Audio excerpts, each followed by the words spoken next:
Morning.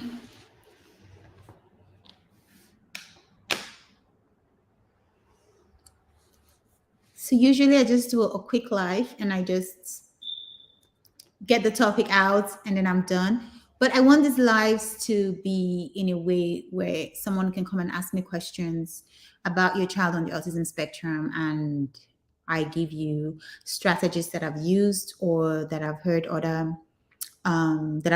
licensed therapists talk about, something that you can implement and hopefully it works for you too. So I'm trying to get these lives to be longer so that you guys can ask me questions um, if you do come on. But today, this is funny because this question was asked to me, and it's actually something that happened to me today.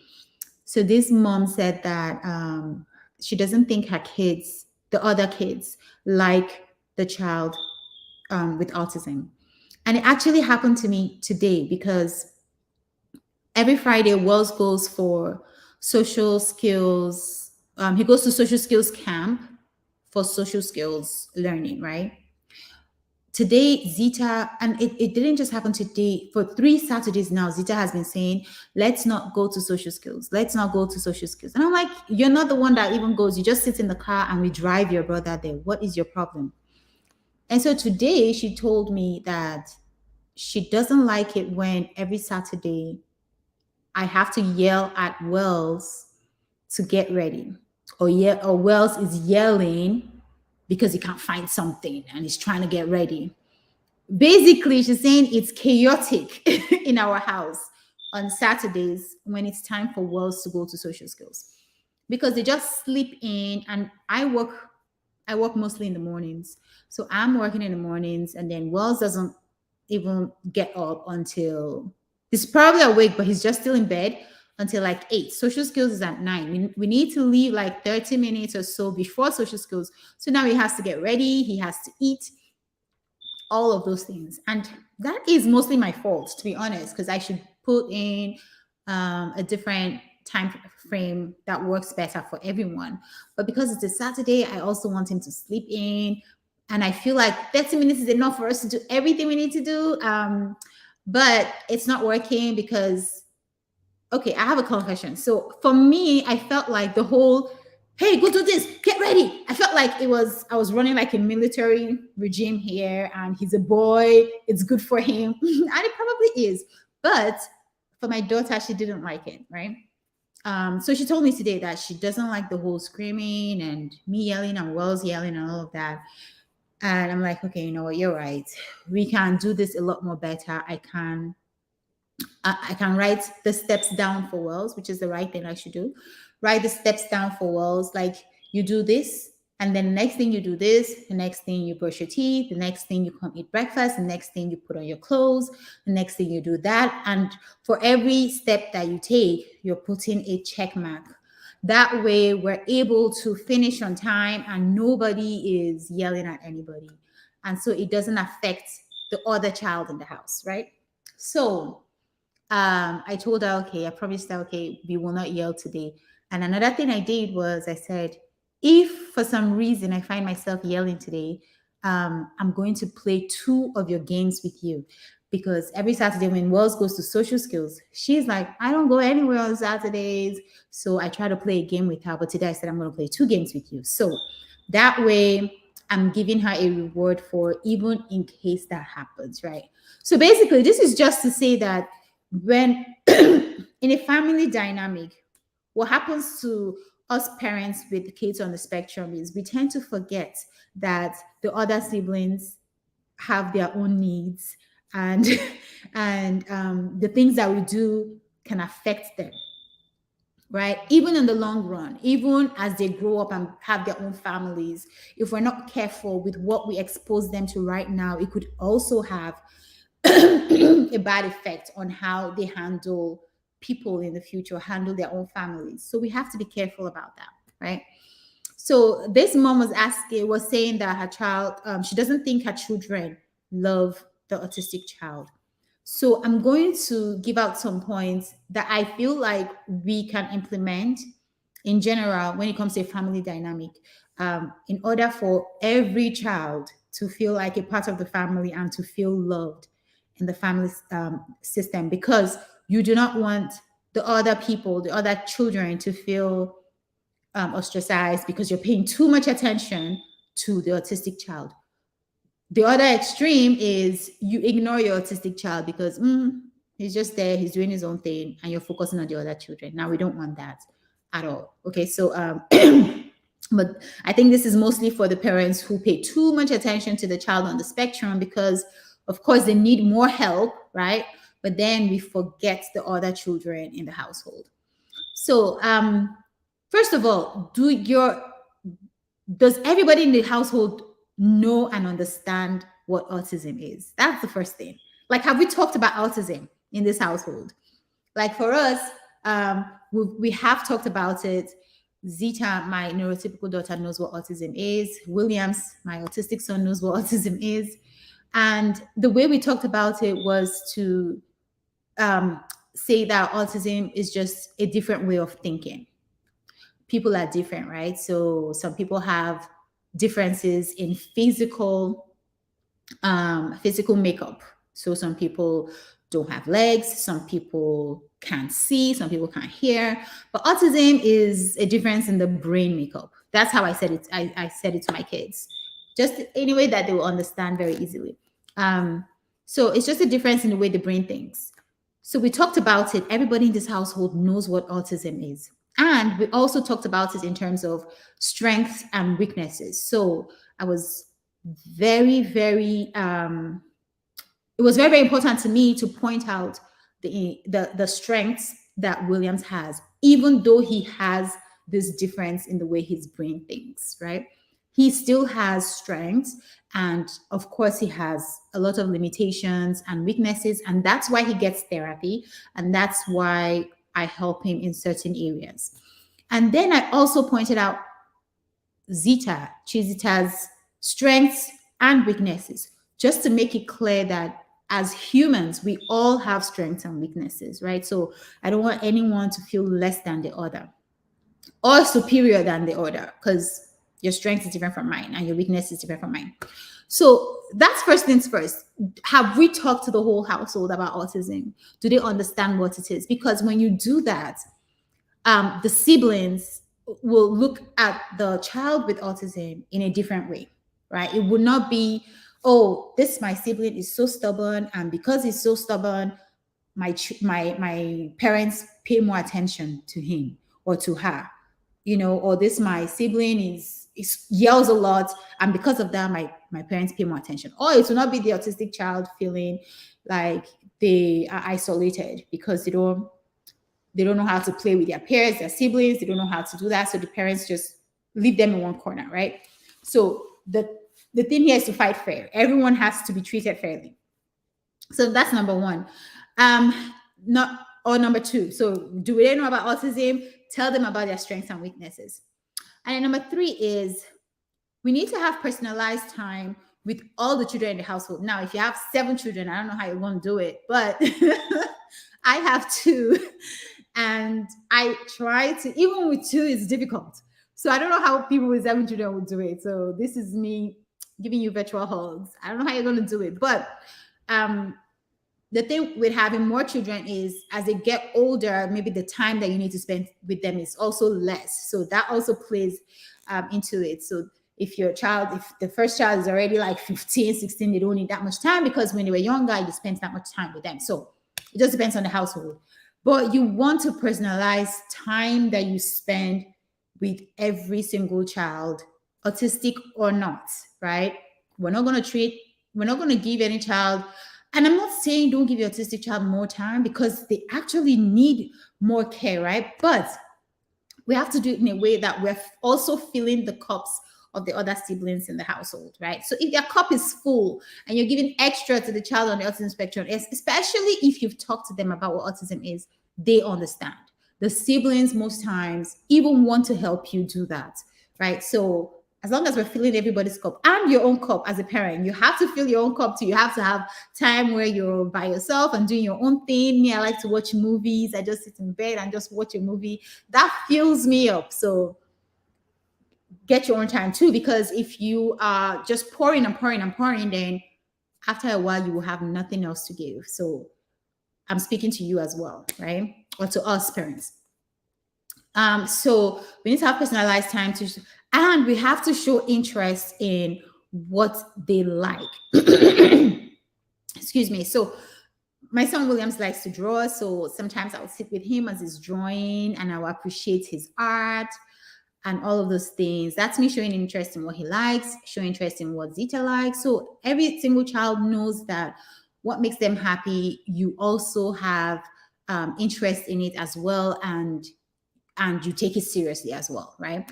So it doesn't matter if one child's interest seems to be like more important than the other child. Say one child, is how I say it now. Let's say one child knows how to play the piano and they're so good at playing the piano, and everybody's captivated in the house about them playing the piano. And then the other child doesn't know how to play the piano, but let's just say they know how to knit, something that nobody thinks is that important or something. I'm just giving examples here. I don't even know which one is more important, knitting or piano. But just giving an example. Say in your household, knitting is less important, but we want to appreciate and celebrate everybody's interest, whether it's knitting, whether it's piano, whether it's drawing, whether it's whatever it is that your child likes to do. We want to appreciate everybody's interest. So these are tips for getting all the children in the house to not feel isolated or ostracized or hating, or not hating is a strong word, not liking their sibling with autism, right? Okay, so we want to, as parents, make sure that we show interest in every child's interests. I'm using the word interest too much. Okay, so another tip is try to share time and care equally. Okay, so I think I already touched on this, to share time and care equally. Basically, look at me showing my feet. Okay, so basically just making sure that you're spending personalized time with them, or even time together as a family, and giving them equal opportunities to play with you and all those things. So like, for instance, when they wake up in the morning, the kids come and give me a hug, right? Whoever wakes up first comes to give me a hug. So sometimes one kid comes, gives me a hug, and they're laying in bed with me. The other kid comes and they want their hug, and the other kid is like, I was here first. I'm like, hey, you've been here for a while. Move away. I have 2 children. So I give the other kid a hug. So basically, it's just being fair all around. Okay, that's if you don't do that, then you are the one planting the seed of dislike between your children. Like, this is really, really important.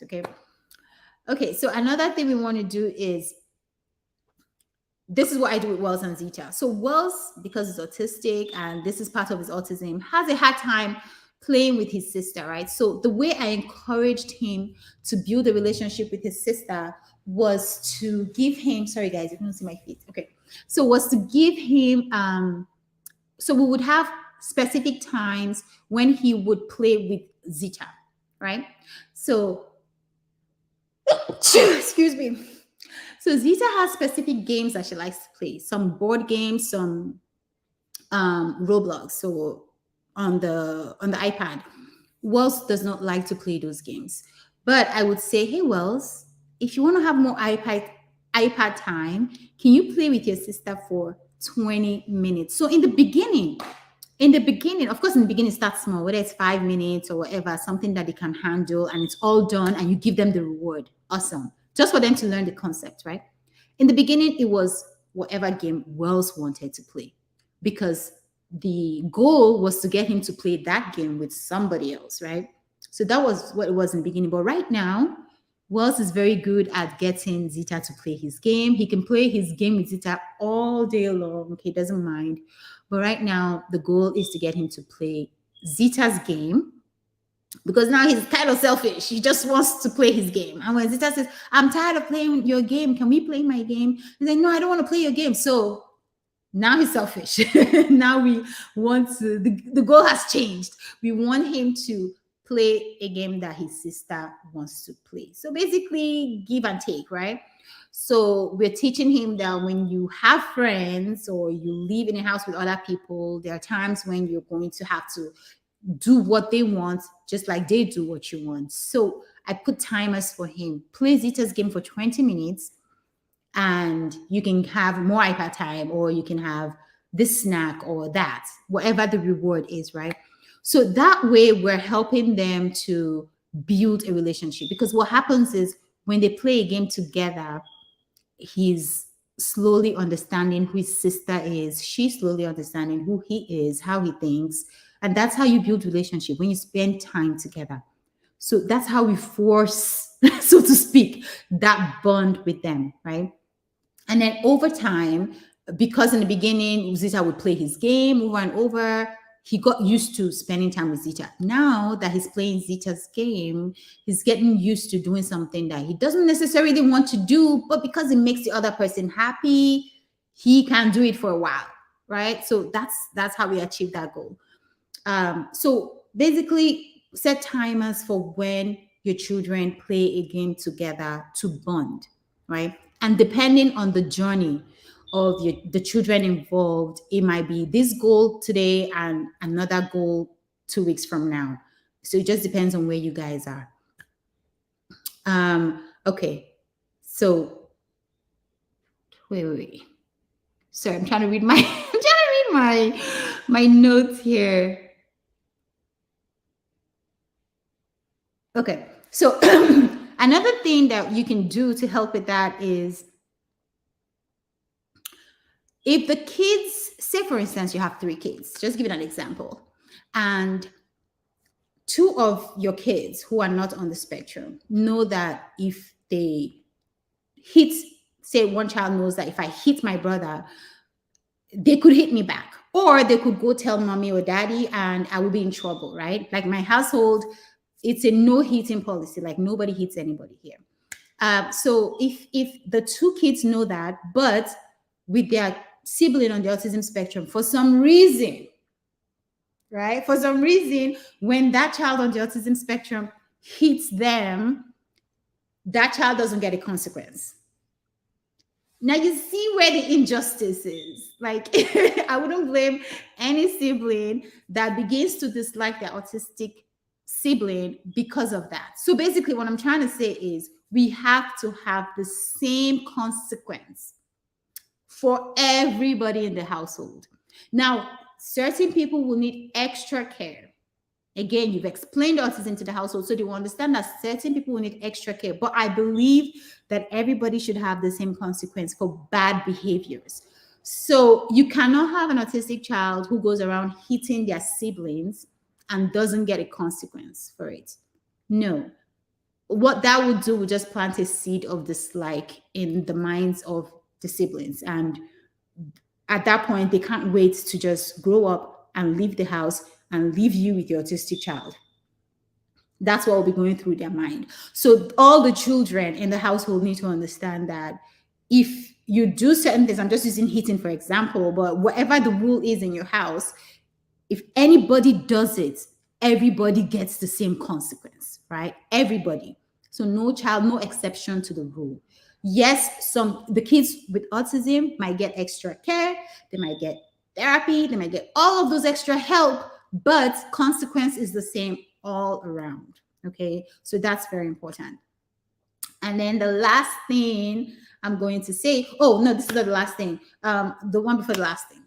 I don't even know how many there are. I didn't number them. So we want to give timers for being kind and tolerant. It's the same thing like Wells playing the game with Zita, but it's her game. So it's not just that he's playing her game, because in the beginning he'll play her game, but in the middle he's screaming. In between he wants to leave. Of course, the first time we started this exercise, Wells was always leaving in the middle of the game. He's left. He's like he doesn't like what she's doing and he's left.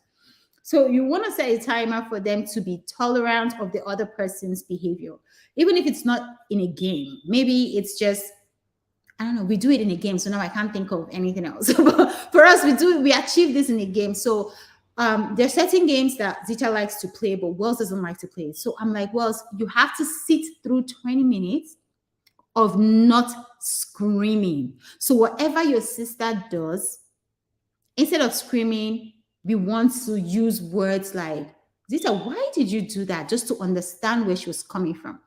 Or instead of screaming, we want to laugh at her action, because that will cause your sister to also laugh at her action, and then it's more fun, right? So you want to give um alternative behaviors instead of them being angry at that situation. So basically it's giving a time frame where your child or where the children learn to tolerate each other.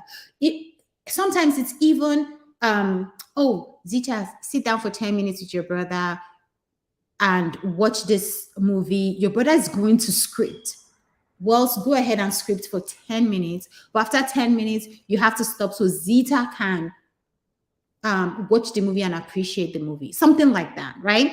It doesn't have to be exactly that, but something like that. So everybody is learning tolerance. Everybody's learning that, okay, this person, this is just how they're built. This is their makeup. So I need to learn to tolerate that about them, or something like that. So we need to give time frame where children are learning these things, right? Okay, so the last one is give them the space to learn and to bond. So sometimes when your children are having arguments, you want to just leave them alone to figure it out. Okay. Of course, we would have given them the tools. So for instance, if they're arguing about something in the beginning, you want to come in and ask questions like, so what do you think you should do?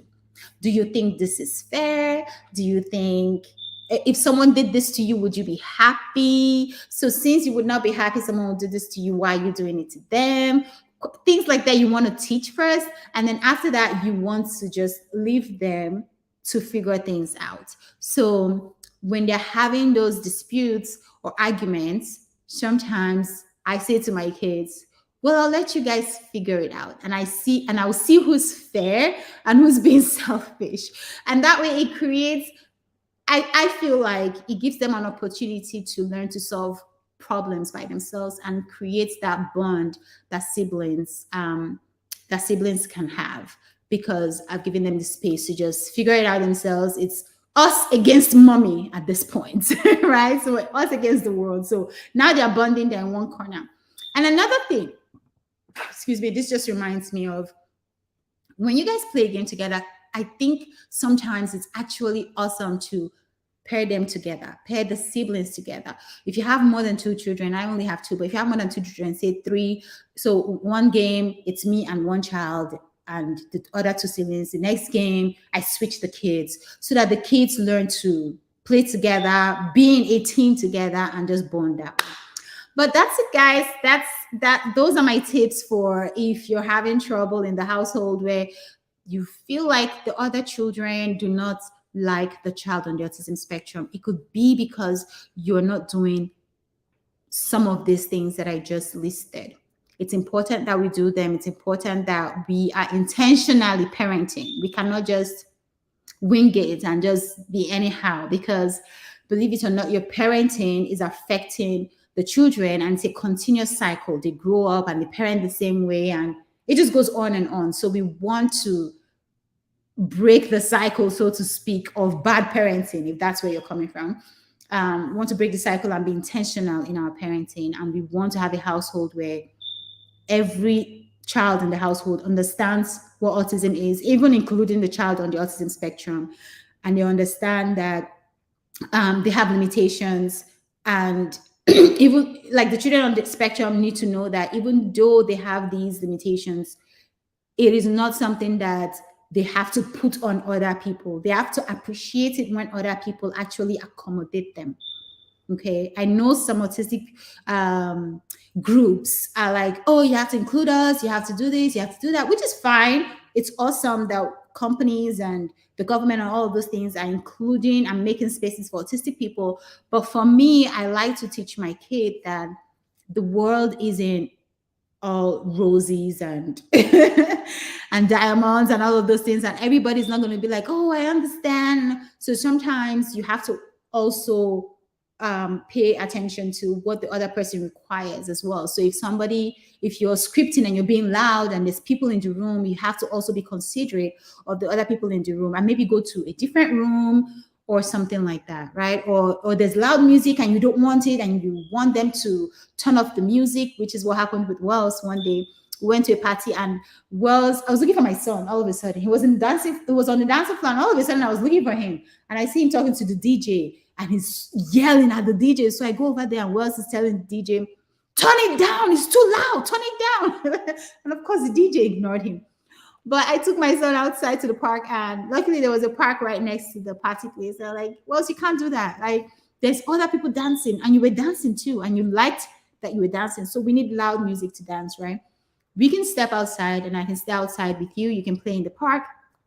You can wear a headphone, whatever it is for you to accommodate other people. So it's not just other people accommodating autistic people. We also need to teach the autistic people to accommodate other people as well. So anyway, that's it for today, guys. So I don't have any questions. So you guys, thank you so much for watching. And if you liked this video, please give it a thumbs up. Please subscribe if you don't, because a lot of people are not subscribed to our channel and they watch. So please subscribe, please like it, share it if you think anyone else will need this. And thank you so much for watching. Bye.